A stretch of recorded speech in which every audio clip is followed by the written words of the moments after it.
What if you could step into a time machine and relive your childhood? The smell of freshly cut grass fills the air as you remember when your biggest worry was making it home before the streetlights came on. The 1960s were a time of endless summer days where kids roamed free and adventures waited around every corner. From neighborhood games to family dinners, these carefree days shaped an entire generation. They taught us independence, creativity, and the value of imagination. As suburbs expanded, a unique era unfolded. Join us as we count down 30 things that only those who grew up in the swinging 60s will truly understand. Playing outside all day. Picture this. It's a warm summer morning in the 1960s, and you're already out the door before the sun has fully risen. The world is your playground, and the possibilities are endless. No smartphones, no video games, just you, your friends, and your imagination. What adventures will you create today? You might start by rounding up the neighborhood kids for an epic game of kickball in the street. The crack of the rubber ball against your sneakers echoes through the quiet suburban lanes. When that gets old, it's time for a game of kick the can or red light, green light. The shouts of excited children fill the air as you dash from hiding spots or freeze in place. As the day wears on, you switch gears to Red Rover. Red Rover! Red Rover! Send Jimmy right over! You yell, arms locked with your friends. Later, you hop on your bike for a ride around the neighborhood, the wind rushing through your hair. Remember how we used to spend hours upon hours outside? Back then, kids like us spent an average of 6 to 8 hours a day playing outdoors. That's a far cry from today's 1 to 2 hours. We were constantly in motion, whether roller skating, climbing trees, or playing tag. All this unstructured play wasn't just fun. It was shaping us in ways we didn't even realize. Experts now tell us that this kind of free-form outdoor activity is crucial for child development. It boosts creativity, problem-solving skills, and social interactions. When we were out there, making up games and navigating social dynamics, we were actually laying the groundwork for our future selves. The thrill of cap guns.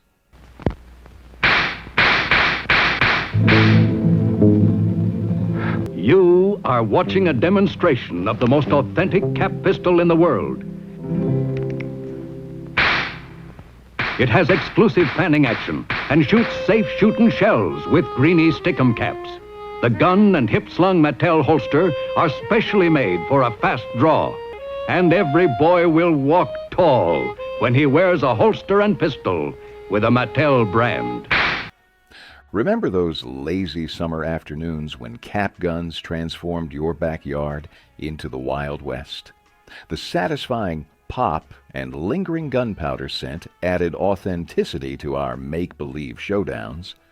We'd crouch behind trees, hearts racing, waiting to spring into action. Our love for cap guns was deeply rooted in popular culture, with Western shows like Gunsmoke dominating TV. The Fanner 50 was the ultimate toy, letting us fan the hammer like real gunslingers. While our parents weren't thrilled about the noise, mess, and safety concerns, for us kids, it was all part of the adventure. We became sheriffs, outlaws, or cowboys faster than you could say, "Draw!" The many uses of garden hoses. As the scorching summer sun beat down, we kids of the 60s had a secret weapon against the heat, the humble garden hose. Coiled like a green serpent by the garage, it was our ticket to backyard bliss.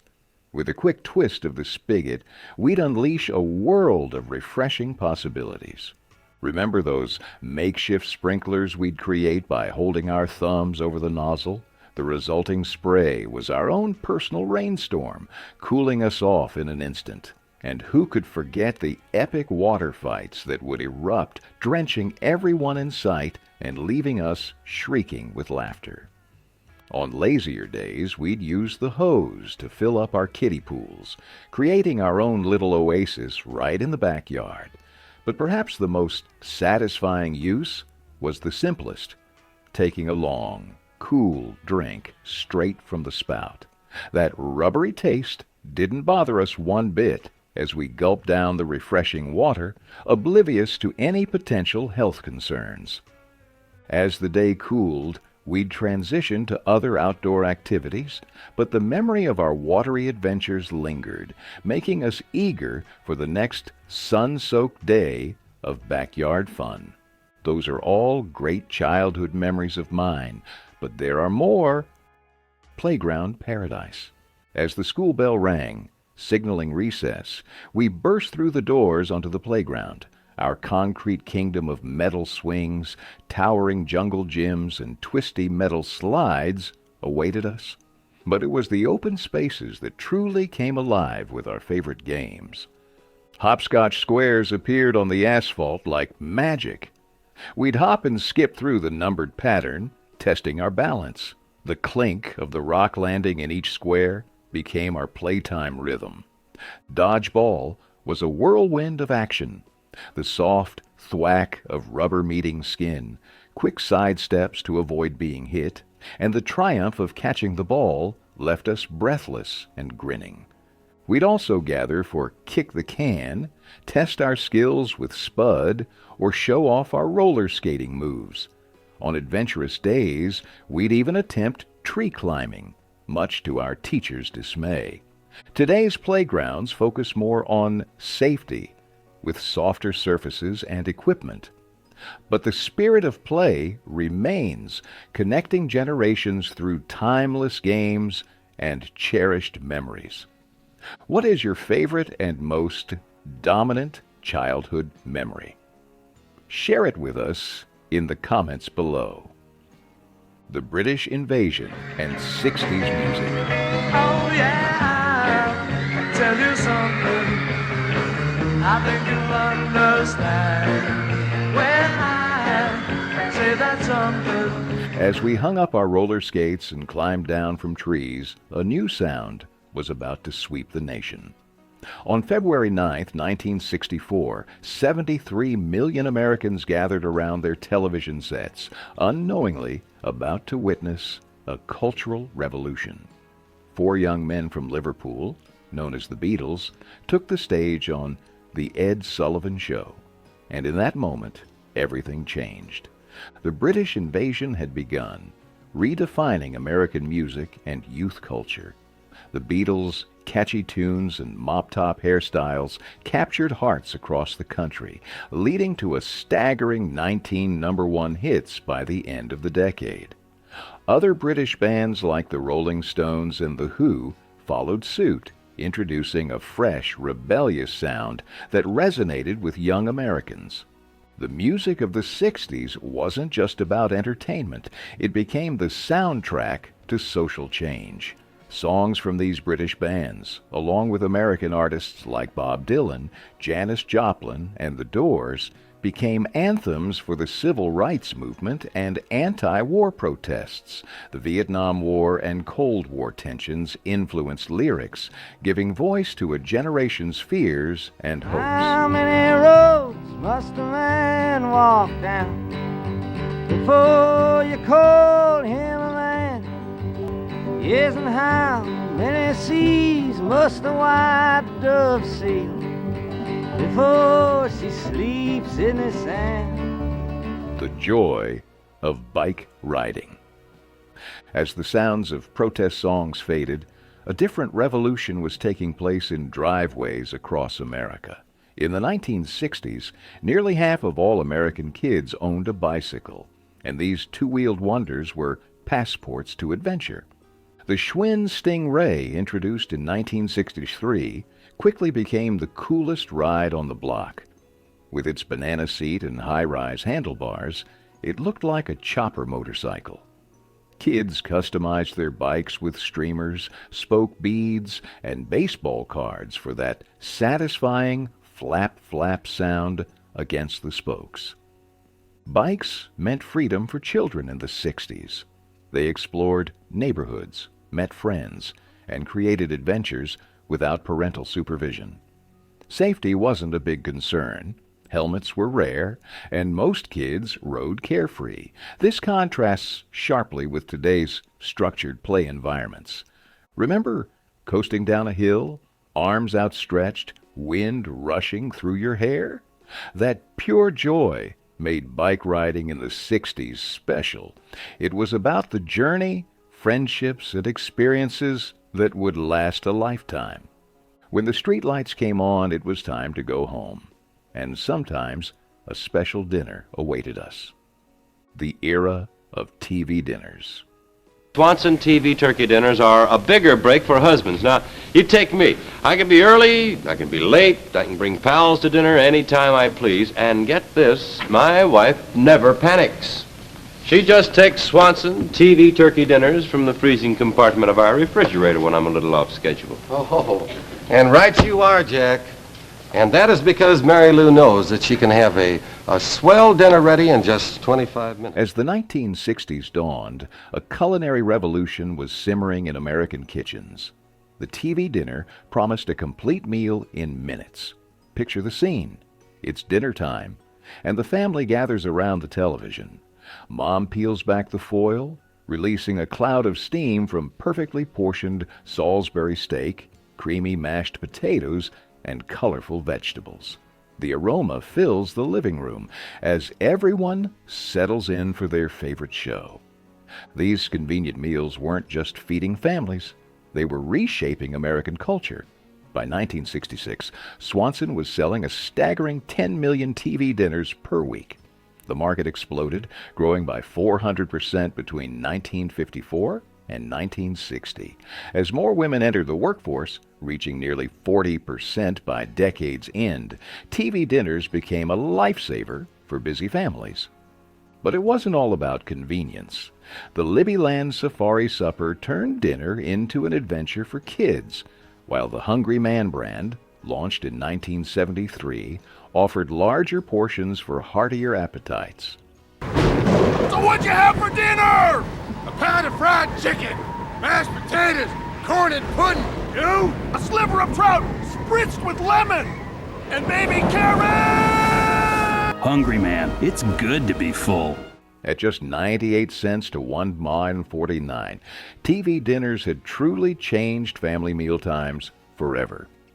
If you would like to hear more about those special dinners, check out this nostalgic video on my channel on TV dinners.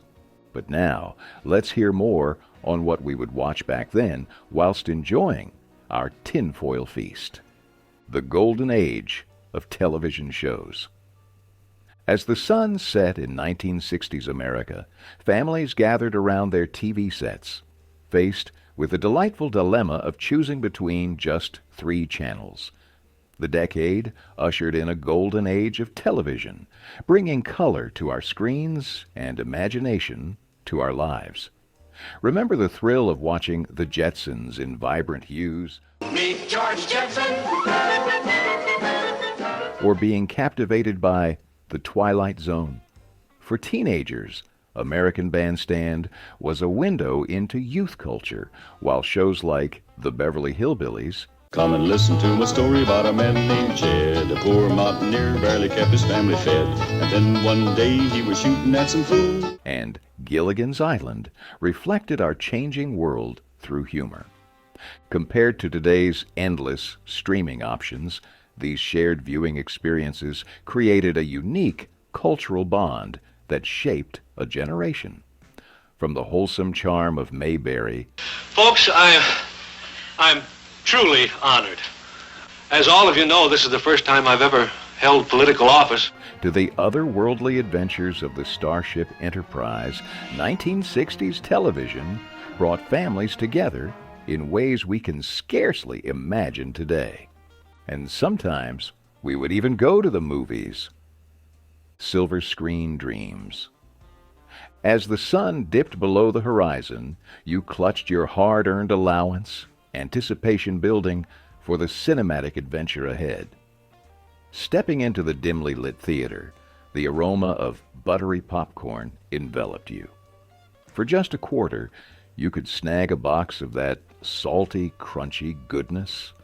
With your dollar ticket in hand, you settled into your seat, the familiar creak of the folding chair a prelude to the magic about to unfold. The projector flickered to life, transporting you to new worlds. Maybe you found yourself swept up in Lawrence of Arabia. What is your name? My name is for my friends.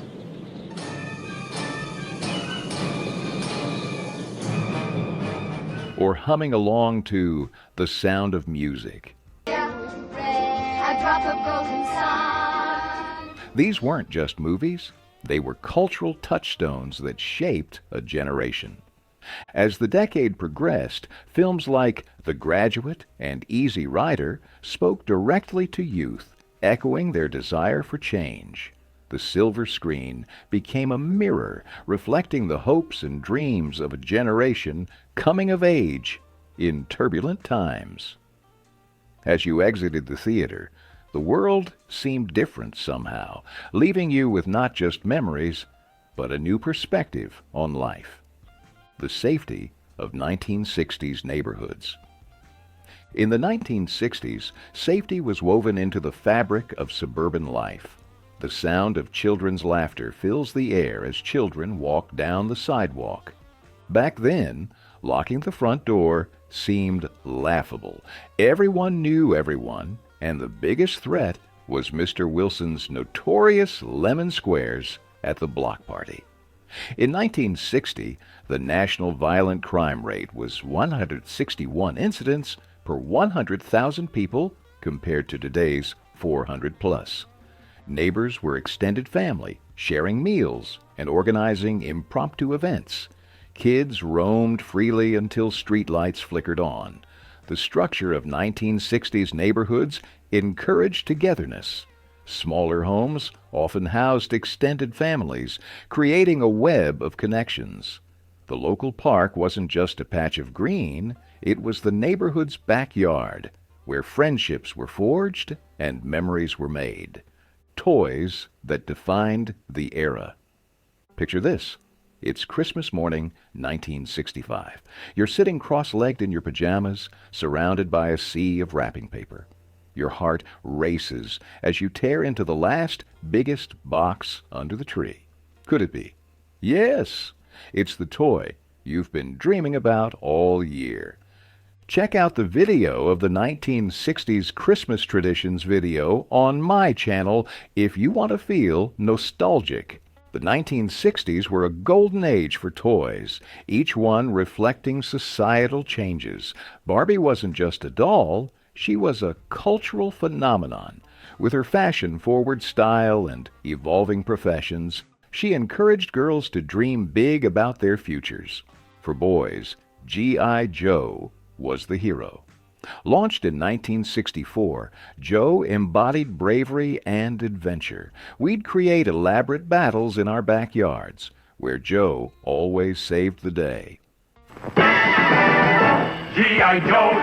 Joe, fighting man from head to toe, on the land, on the sea, in the air. For budding scientists, there were toys like Creepy Crawlers and the Thing Maker. These kits let kids create rubbery bugs using a heating element, though they raised safety concerns. Major Matt Mason, released in 1966, tapped into the nation's fascination with space exploration. With his astronaut suit and accessories, he was every kid's ticket to imaginary lunar adventures. The Etch-A sketch allowed us to draw masterpieces with two knobs. These weren't just playthings. They were keys to our imagination. But a little more on one of those iconic toys, the wonder of the Easy Bake Oven. The aroma of vanilla fills the air, but this time, it's not Mom baking cookies. It's you, armed with your very own Easy Bake Oven. This revolutionary toy introduced in 1963, transformed countless living rooms into miniature bakeries. With just a light bulb as its heat source, kids could whip up cakes, cookies, and even tiny pizzas. The Easy Bake Oven reflected the changing domestic roles of the 1960s, encouraging girls to explore cooking skills playfully. As moms increasingly entered the workforce, kids found independence in creating their own treats. Popular recipes included chocolate chip cookies and birthday cakes. Till this day, I remember how my sister made us some cookies from time to time. Such a good memory. I miss her a lot. Despite safety concerns over its hot metal parts, the Easy Bake Oven remained a beloved favorite, shaping a generation's culinary adventures and providing a sense of accomplishment to young bakers. The rise of surfer music.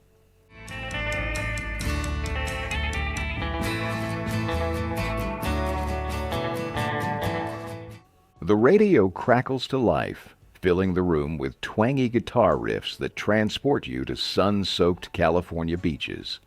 Even if you're in landlocked Kansas, suddenly you're riding the waves with the Beach Boys. It's the rise of surf music, and it's changing everything. Dick Dale, the king of the surf guitar, is pioneering a new sound with fast-paced playing and innovative reverb. Surf culture is sweeping the nation, influencing fashion and attitudes. Board shorts and Hawaiian shirts become cool nationwide, with sales skyrocketing. Movies like Beach Party spread the craze, embedding it in American pop culture.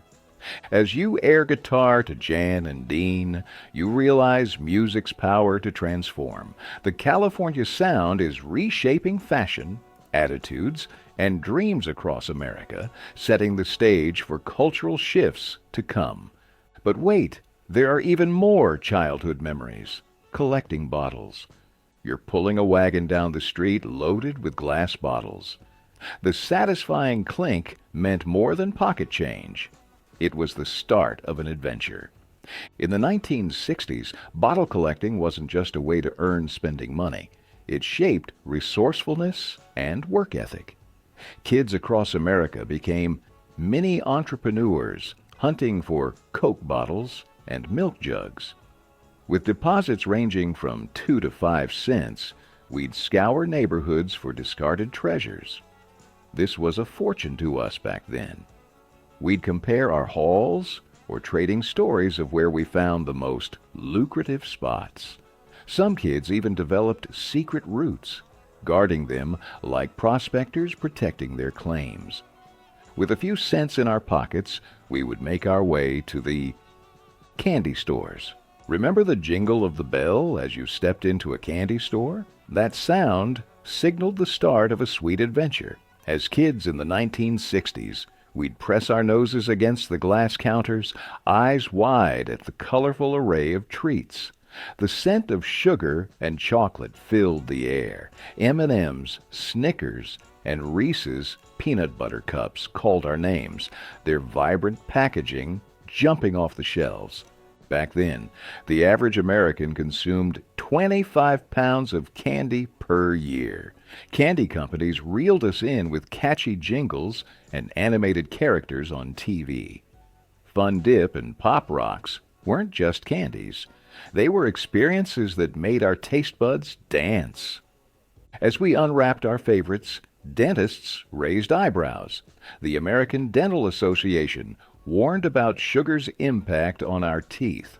But when you're a kid staring at rows of gummy candies and sour sweets, cavities are the last thing on your mind.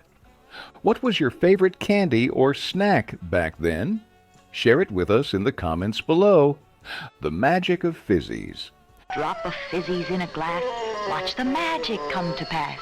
Fizzies bubble and fizz, they're so exciting. Bring the wonderful world of fizzies into your own house. Make it fizzies time right now. In the 1960s, fizzies transformed plain water into a colorful, bubbling soda with just a single tablet. It was like being a mad scientist in your kitchen. These instant carbonation tablets tapped into the era's fascination with space and technology, offering flavors that promised a futuristic drinking experience. By 1968, Fizzies had outsold Kool-Aid, becoming America's favorite drink mix. Kids loved creating their own fizzy concoctions at home. However, health concerns about artificial sweeteners, particularly cyclamate, eventually led to Fizzy's decline. Despite their popularity, the long-term effects of this fizzy treat came under scrutiny. Today, we see echoes of Fizzies in modern drink trends, proving our love for bubbly beverages hasn't fizzled out. But there were more drinkables from our childhood. The magic of soda fountains. The sweet scent of vanilla and chocolate wafts through the air as you spin on your stool, contemplating your order. The soda fountain, a staple of 1960s America, was the beating heart of the community. With over 125,000 soda fountains nationwide, these beloved establishments offered classic delights like milkshakes, malts, and sundaes. The real magic was in the customization, with soda jerks whipping up unique concoctions using a rainbow of flavored syrups. A cherry vanilla Coke or chocolate malt might cost just 25 to 50 cents, making these treats accessible to everyone. Soda fountains were where friendships formed and first dates blossomed. As the decade ended, fast food chains slowly edged out these cherished institutions. But the memory of that first sip of a hand-mixed float remains a treasured slice of Americana. The go-go boot craze. As the 1960s dawned, go-go boots strutted onto the fashion scene, embodying the spirit of a changing decade. These knee-high marvels, often crafted from white patent leather, captured young women's imaginations across America.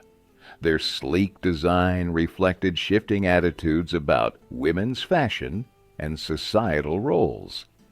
Nancy Sinatra's 1966 hit, "These Boots Are Made for Walkin'," catapulted go-go boots into the mainstream. These boots are made for walking, and that's just what they'll do. Suddenly, they were everywhere, on TV, in movies, and on the streets. The boots symbolized freedom and independence, challenging conservative norms. Not everyone embraced this daring trend. Some viewed the boots as too provocative, mirroring broader social tensions in 1960s America. Go-go boots became more than fashion. They were a statement that times were changing. Beehive hairstyles. The beehive hairstyle became the crowning glory of 1960s fashion, a towering testament to style. Imagine sitting in the Solon chair, heart racing with excitement, as your hairdresser begins the intricate process. They'd tease and spray your locks into a conical masterpiece, using elaborate techniques to create volume and height. Creating a beehive was an art form. Hairdressers would backcomb sections of hair, carefully shaping them into a dome-like structure. The key to these gravity-defying creations? Hairspray, and lots of it. Brands like Aqua Net flew off the shelves as women sought to keep their beehives intact. Despite challenges like navigating doorways and concerns about hair damage, women across America embraced the trend. The allure of looking like their favorite celebrities was simply too strong to resist. The miniskirt revolution. As hemlines rose, so did eyebrows. Is her skirt too short? The miniskirt, introduced by Mary Quant in the early 1960s, was more than fashion. It was a revolution. Quant's designs broke from conservative styles, symbolizing youthful freedom. Critics saw moral decline, while supporters celebrated women's liberation. The controversy highlighted generational divides and changing societal roles. We certainly had some family difficulties with my sister bringing one of those back home in her teenage years. She also enjoyed the trend of bell-bottom jeans. As hemlines rose, pants got groovy in the 1960s. Bell-bottoms weren't just fashion, they were rebellion sewn into fabric. Originally designed for sailors, these flared wonders became the uniform of a generation ready to shake things up. As rock music blared and Woodstock captivated the nation, the denim industry boomed. Manufacturers churned out jeans in vibrant colors and wild patterns, perfect for young people seeking to express their individuality.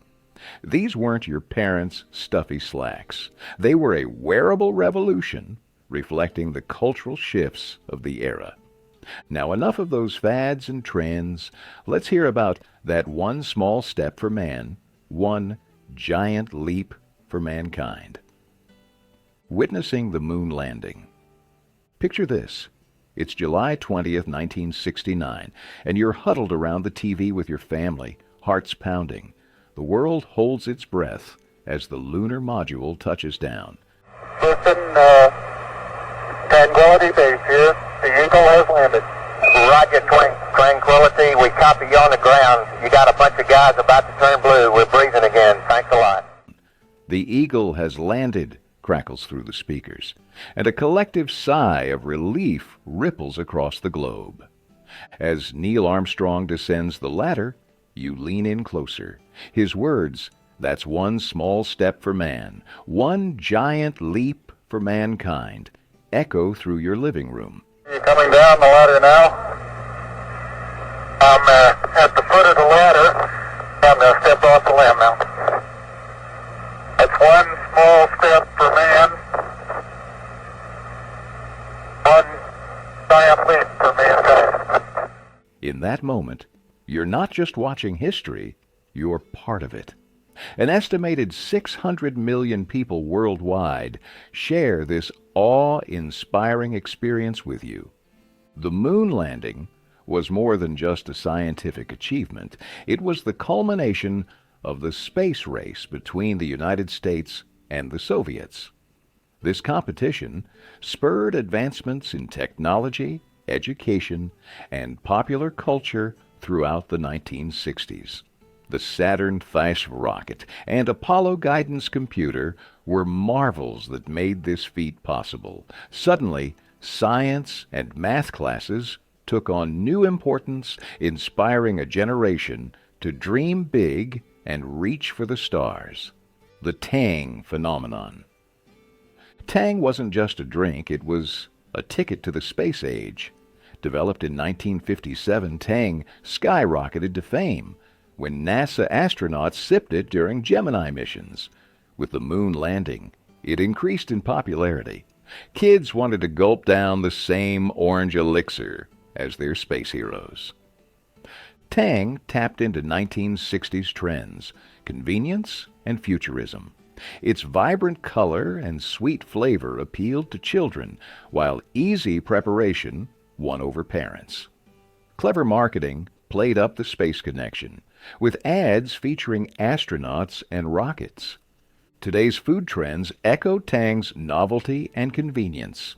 As you stir your glass, you can almost feel the rumble of a rocket launch. With each sip, you're tasting the future, one glass at a time.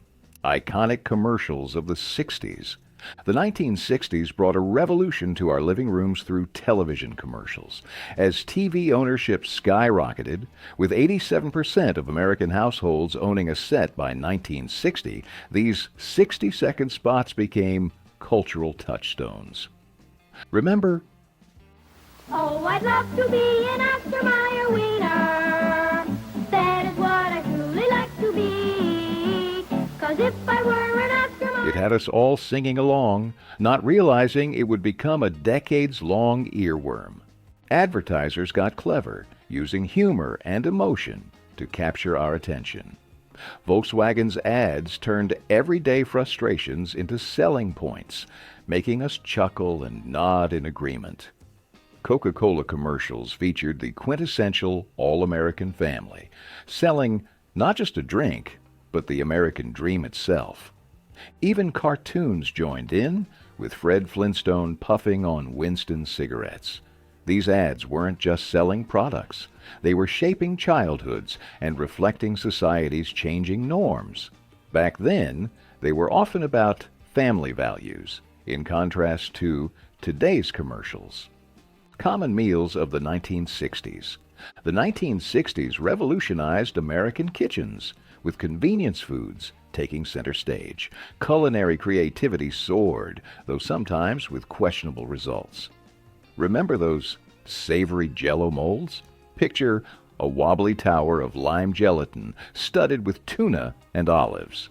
Popular recipes included tuna noodle casserole, beef stroganoff, and the infamous ambrosia salad. Julia Childs, the French chef, inspired home cooks to try more sophisticated dishes like boeuf bourguignon. The pineapple upside-down cake was a classic 1960s treat, loved for its unique charm. Your mom likely made it with pineapple rings, cherries, and a buttery brown sugar glaze baked under a fluffy cake.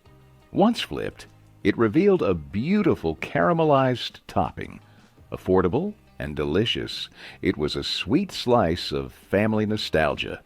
Compared to today's meal kit services and instant pot recipes, 1960s convenience foods might seem quaint, but they paved the way for our modern, time-saving culinary innovations, reflecting changing domestic roles and expectations. I remember that we ate at home. You talked about your day, and eating out was for special occasions. How do you remember this time? And what was your favorite meal? Common household items of the 60s. But what was used to create our childhood meals?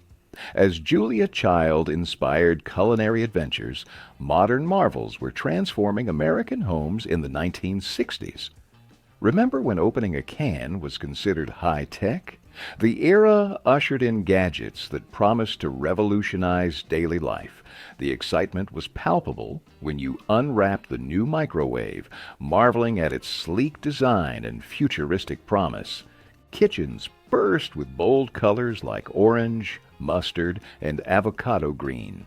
Appliance sales soared, with over 5 million microwaves sold by 1970.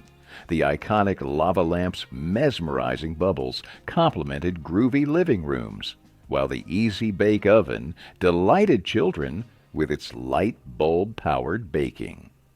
Household items reflected the era's optimism and innovation. Sleek, space-age designs with chrome accents and rounded edges dominated. For family movie nights, Jiffy Pop popcorn turned snack making into a show itself, its expanding foil a miniature culinary fireworks display. The era of phone party lines. In the 1960s, party lines weren't just shared phone connections, they were the social fabric of communities, especially in rural areas. Imagine picking up the phone to call a friend, only to hear your neighbor already chatting. Each household had a unique ring pattern, like a personal jingle. But here's the catch. Anyone could listen in. Some used this for local news, while others, well, privacy was scarce. It was like a voice-based community bulletin board. As the decade progressed, people craved more privacy. By the 1970s, most urban areas had individual lines. It's a far cry from today's instant messaging, but party lines reflected the shift from communal to individual communication. Did you enjoy the party line time? The impact of the Vietnam War. As the Vietnam War flickered on your TV screen, dinner conversations grew tense. Your older brother's draft possibility loomed large. Walter Cronkite's skepticism mirrored your family's unease. By war's end, over 2 million men had served in Vietnam. You witnessed massive protests erupting across the country, with thousands marching against the war. The generation gap widened. Some embraced anti-war sentiment, while others held traditional views. John Lennon's "Give Peace a Chance" became an anthem, a plea for harmony. in a divided nation. As casualties mounted and the credibility gap between government reports and reality grew, people realized this wasn't just a foreign conflict. It was reshaping American society from fashion to music to politics. The prevalence of smoking.